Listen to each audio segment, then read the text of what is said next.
l'édition de la rédaction. Merci d'être au rendez-vous à la une de l'actualité. Il y a 15 ans, jour pour jour, les attentats terroristes les plus meurtriers jamais perpétrés frappaient les États-Unis, faisant 2977 morts et plus de 6000 blessés. À New York, de nombreuses cérémonies se tiennent ce dimanche à Ground Zero. Vous le voyez sur ces images en direct. Plus de 1,8 million de pèlerins musulmans se rassemblent ce dimanche sur le mont Arafat en Arabie Saoudite pour l'étape la plus importante du Hajj, 5e pilier de l'islam. Et le ministre libanais de l'Intérieur, Noad Machnouk, signe une demande adressée au gouvernement portant sur la dissolution du Parti arabe démocrate et du mouvement Tawhid islamique accusé de terrorisme. Je vous le disais en titre, il y a 15 ans, jour pour jour, les attentats terroristes les plus meurtriers jamais perpétrés frappaient les États-Unis, faisant 2977 morts et plus de 6000 blessés. Ces attaques ont changé la face du monde et impacté la politique étrangère des États-Unis, où la menace n'a pas disparu aujourd'hui. À New York, de nombreuses cérémonies devraient se tenir à Ground Zero, l'ancien emplacement des tours jumelles transformées en mémorial. Je vous propose les explications de Cécile Galluccio. Comme chaque année, deux faisceaux lumineux de couleur bleue s'élèvent au-dessus de Manhattan. Une façon de faire revivre les tours jumelles et de rendre hommage aux milliers de victimes. Parmi elles, des pompiers. Plus de 300 sont morts le 11 septembre 2001 et c'est en partie à eux qui est dédiée cette cérémonie à la cathédrale Saint-Patrick. Beaucoup d'entre vous m'ont dit que la douleur ne disparaît jamais. C'est pour nous tous un moment douloureux de l'année. Depuis 2 jours, les commémorations se multiplient à travers le pays. Dans ce gratte-ciel de Dallas de 56 étages, ces soldats du feu se sont lancés un défi. Reproduire la montée des escaliers des 2 tours et arriver en haut, le badge d'un pompier décédé autour du cou. C'est pour la bonne cause. Nous faisons cela pour toutes les personnes qui n'ont pas pu arriver au bout. Les victimes des attentats de New York ne sont pas les seules à être honorées. À Shanksville, en Pennsylvanie, là où s'est écrasé le vol 93, une veillée aux chandelles est organisée. 40 lanternes ont été déposées devant les 40 noms inscrits sur le mur de marbre blanc. Ils représentent chaque personne morte à bord du Boeing. Plus de 1,8 million de pèlerins musulmans se rassemblent ce dimanche sur le mont Arafat en Arabie Saoudite pour l'étape la plus importante du Hajj, 5e pilier de l'islam. Le mont Arafat, une colline d'où le prophète Mahomet a donné son dernier sermon il y a plus de 14 siècles. Les fidèles parcourent les quelques kilomètres séparant le mont Arafat de la vallée de Mina, où le pèlerinage a commencé samedi par une journée de prière et de recueillement. Pour prévenir de nouvelles bousculades qui avaient fait 364 morts en 2006, les autorités ont fait construire sur le site de lapidation des ponts à 3 niveaux. Dans le reste de l'actualité, le plan de trêve russo-américain en Syrie annoncé vendredi pour tenter de réduire les violences et favoriser une reprise des négociations de paix doit entrer en vigueur ce lundi à 19h locale. La trêve doit donc coïncider avec le premier jour de l'Aïd al-Adha, la grande fête musulmane. Mais à l'annonce de la trêve, les combats ont gagné en intensité, notamment sur le front d'Idlib et d'Alep, faisant plus d'une centaine de morts. Cécile Galluccio nous en dit plus. Est dévastée. Samedi, alors que de nombreux habitants font leurs courses à 2 jours du début de l'Aïd, la ville rebelle au nord-ouest du pays est visée par des raids aériens. Et plusieurs dizaines de personnes sont tuées. L'Observatoire syrien des droits de l'homme n'a pas pu identifier les auteurs des frappes. La ville est régulièrement prise pour cible par le régime et son allié russe, tout comme Alep. Cette grande cité au nord de la Syrie, divisée entre les forces du régime à l'ouest et les rebelles à l'est, est directement concernée par l'accord de trêve. Il prévoit notamment la démilitarisation de la route du Castello au nord pour acheminer l'aide humanitaire. Dans ce quartier rebelle, c'est le scepticisme qui est de mise. C'est un bon pas, mais quelle est la garantie que la trêve va tenir? Si elle tient pendant 7 ou 10 jours, que se passe-t-il ensuite?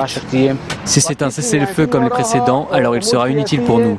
Il doit y avoir des motifs politiques derrière ça, qui ont pour but de nuire au peuple. À Damas, le ton est différent. Le gouvernement syrien a accepté l'accord de trêve signé par la Russie et les États-Unis. Alors les habitants veulent croire à une possible fin du conflit. Je pense que c'est le début de la fin de la crise. Je suis très optimiste parce que cette trêve n'est pas comme les précédentes. Elle fait la distinction parmi l'opposition entre les terroristes et les modérés. Nous espérons que le cessez-le-feu sera exécuté sur le terrain. Les Syriens ont beaucoup souffert. Nous espérons que cela va se terminer en étant bénéfique à tous les Syriens. La trêve doit entrer en vigueur lundi. Les précédents cessez-le-feu n'avaient pas tenu plus de quelques semaines. Au Liban, le parti Kataeb suspend temporairement son sit-in sur le chantier de la décharge de Butch Hamoud et ce dans l'intérêt des Libanais, selon un communiqué du parti de Sami Gemayel. Les Kataeb planchent sur la création d'une commission afin d'apporter son soutien aux municipalités qui cherchent à traiter leurs propres déchets de manière autonome. Les Kataeb s'opposent au plan gouvernemental de gestion des déchets adopté en mars dernier et qui prévoit la construction de 2 décharges au Costa Brava et à Butch Hamoud. Le parti de Sami Gemayel dénonce le fait que les déchets soient stockés sans tri préalable. Je vous disais en titre, le ministre libanais de l'Intérieur, Noad Machnouk, a signé une demande adressée au gouvernement portant sur la dissolution du Parti arabe démocrate et du mouvement Tawhid islamique. Cette demande intervient à la lumière de l'enquête dans l'affaire du double attentat contre les mosquées à Salam et à Al-Taqwa, perpétré en août 2013 à Tripoli. La semaine dernière, le juge Alaa Khatib avait publié l'acte d'accusation qui met en cause 2 hauts officiers syriens, donc des services de renseignement. Dans un tout autre registre, une première suspecte a été mise en examen et écrouée dans la double enquête sur un attentat avorté à la voiture piégée à Paris et sur une autre attaque imminente de la part d'un commando de femmes djihadistes. Fichée pour des velléités de départ en Syrie, la jeune femme avait été arrêtée mardi dernier dans le sud de la France avec son compagnon dont la garde à vue a été levée. Ses empreintes ont été retrouvées dans la voiture abandonnée le week-end dernier en plein centre de Paris, chargée de plusieurs bonbonnes de gaz. Ethan Hadji. Dans ce convoi de police qui quitte le palais de justice, Ornella G, 29 ans. Du commando de femmes djihadistes, c'est la première à être mise en examen. Fichée S pour des velléités de départ en Syrie, ses empreintes avaient été retrouvées dans la Peugeot 607 chargée de bonbonnes de gaz, près de Notre-Dame de Paris. La suspecte a été présentée au juge avant d'être écrouée. Elle est épuisée, elle est évidemment passée aux aveux, elle est évidemment mise en examen et placée en détention provisoire, c'est tout ce qu'elle peut dire. Ornella G est la première du commando à avoir été arrêtée mardi sur l'autoroute près de la ville d'Orange avec son compagnon. Très vite face aux enquêteurs, elle a esquissé le scénario de cet attentat raté. Elle aurait expliqué qu'elle était avec Inès M, 19 ans, la fille du propriétaire du véhicule. Toutes deux auraient tenté de mettre le feu aux bonbonnes, mais elles se seraient enfuies à la vue d'un homme qu'elles auraient pris pour un policier en civil. Mais dans cette affaire, il reste encore de nombreuses zones d'ombre et 5 personnes sont toujours en garde à vue entre les mains des enquêteurs. Le compagnon d'Ornella G, lui, a été libéré. Toujours en France, la fête de l'humanité bat son plein à Courneuve. 3 jours de concerts et de politique qui marquent la rentrée du Parti communiste français. Le reportage de James André. À la fête de l'UMA, il y a des concerts et des débats. Difficile de savoir qui, des stars de la chanson comme Lauryn Hill ou Michel Polnareff, ou bien des candidats à la présidentielle comme Jean-Luc Mélenchon ou Arnaud Montebourg, font venir le demi-million de visiteurs. Ce qui est certain en revanche, c'est que dans les allées bondées, il n'y a pas que des militants communistes. Est-ce que vous êtes communiste? Pas du tout. Pas du tout. D'accord. Vous êtes venu pourquoi alors? Pour profiter de la fête. Sur le côté politique, je viens pas pour ça essentiellement. Donc voilà, je me suis arrêté un petit peu écouter Monsieur Mélenchon. Et voilà, mais je viens surtout pour les concerts et puis profiter du bon temps, voilà. Les deux, je pense que les propositions sont intéressantes aussi. Après, on a des super concerts, donc on en profite bien cette année. But de l'opération pour le Parti communiste français et le journal L'Humanité depuis la première édition en 1930, faire de la politique, lever des fonds et recruter des adhérents. On va faire quand même, je dirais, 1500 adhésions au Parti communiste. Parce que viennent à la fête de l'humanité des gens pour s'amuser, pour la musique, mais viennent aussi des gens parce qu'ils sont tentés par des débats avec les communistes et peut-être par l'engagement communiste. Les ténors politiques de gauche savent que c'est une belle opportunité de dialoguer avec leur base. L'enjeu cette année pour le secrétaire national du PCF, Pierre Laurent, tenter d'unir les différents mouvements pour présenter un candidat unique. Toutes les forces de gauche viennent ici parce qu'elles savent que le dialogue politique avec les forces citoyennes qui sont là est indispensable pour construire un chemin d'espoir. Donc les communistes sont une force profondément utile à la gauche française. Événement politique et culturel un peu à part, la fête de l'humanité est bien sûr une vitrine pour les communistes, mais c'est avant tout une très belle fête populaire. Restez des nôtres, on se retrouve après cette très courte pause. A tout de suite.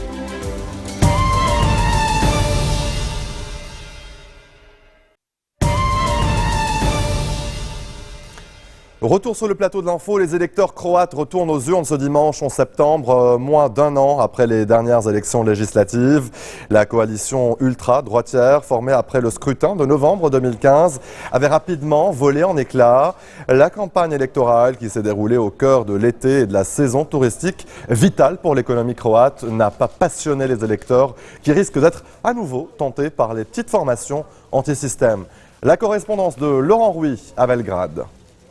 C'est un véritable enjeu historique et social, parce que la Croatie a toujours été tentée plus ou moins par le nationalisme, mais les résultats catastrophiques du président-gouvernement ont montré un risque fondamental pour le pays. On a quand même eu un ministre de la Culture révisionniste qui a régulièrement tenté de relativiser les crimes des alliés d'Hitler pendant la Seconde Guerre mondiale. Il a eu une véritable libération de la parole et des manifestations de groupuscules néo-nazis dans l'espace public, sans que le gouvernement ni la présidente ne réagissent. Il y a eu une stigmatisation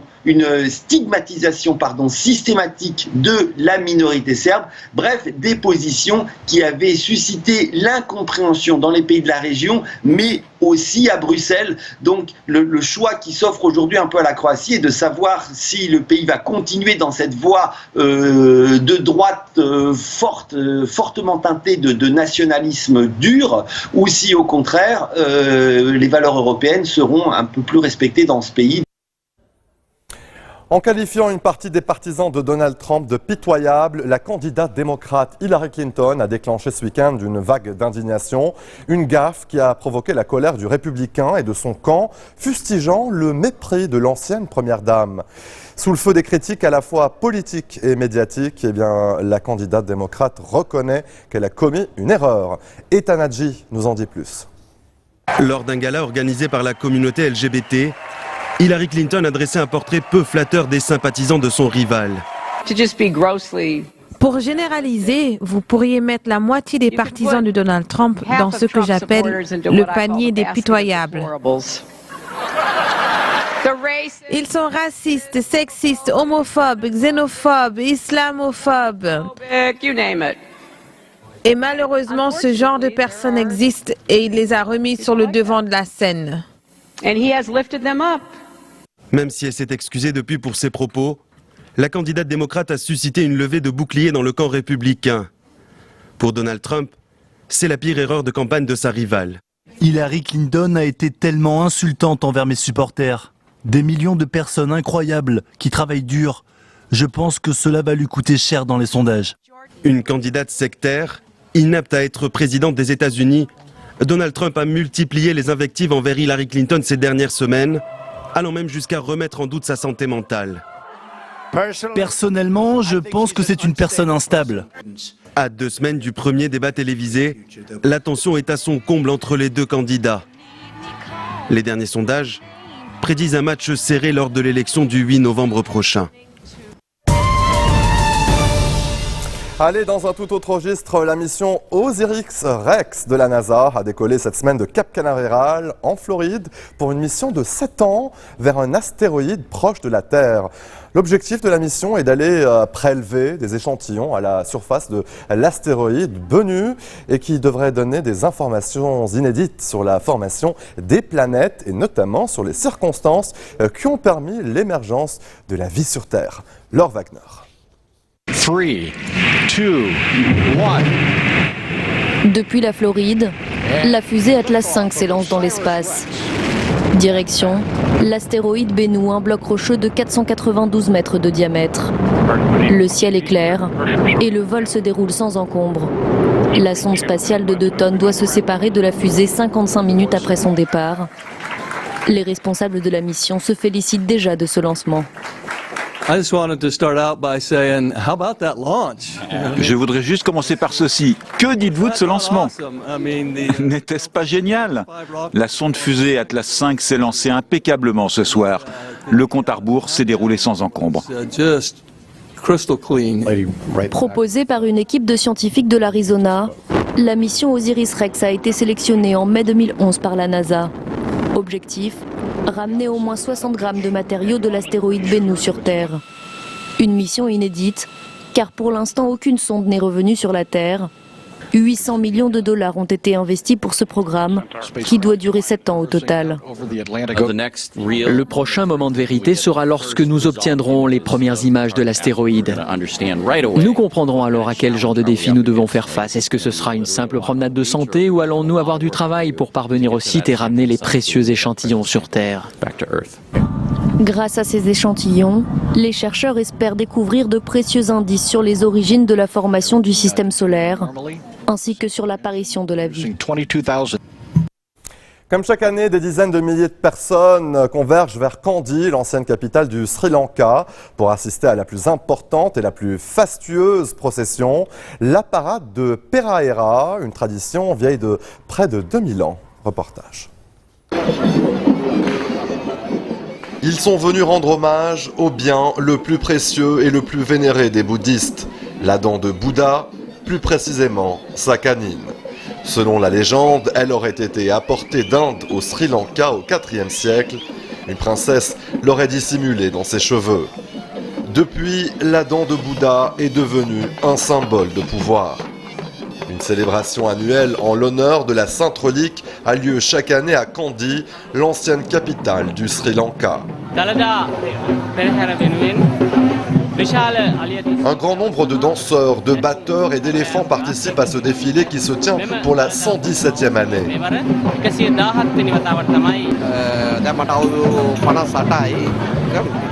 J'ai 58 ans et je n'ai raté qu'une seule fois cette parade historique car j'étais en voyage. C'est quelque chose de très spécial. De toute évidence, les éléphants sont les rois de la fête et défilent pendant près de 5 heures recouverts de longues robes de velours taillées sur mesure. Mais un seul pachyderme a droit à tous les honneurs, Maligua Tusker. Il est chargé de porter la Sainte Relique. Une réplique cette année, l'original, bien trop précieuse, n'est dévoilée aux fidèles que tous les 7 ou 10 ans. Et c'est sur ce rythme que l'on se quitte. Tout de suite, le rappel des titres qui ont marqué l'actualité de cette journée. Il y a 15 ans, jour pour jour, les attentats terroristes les plus meurtriers jamais perpétrés frappaient les États-Unis, faisant 2977 morts et plus de 6000 blessés. À New York, de nombreuses cérémonies se tiennent en ce moment à Ground Zero. Plus de 1,8 million de pèlerins musulmans se rassemblent ce dimanche sur le mont Arafat en Arabie Saoudite pour l'étape la plus importante du Hajj, 5e pilier de l'islam. Et le ministre libanais de l'Intérieur, Noad Machnouk, signe une demande adressée au gouvernement portant sur la dissolution du Parti arabe démocrate et du mouvement Tawhid islamique accusé de terrorisme. Merci de votre attention. Retrouvez-nous tous les jours à 16h40 heure de Beyrouth. Excellente suite de programmes sur notre antenne et bon début de semaine à toutes et à tous.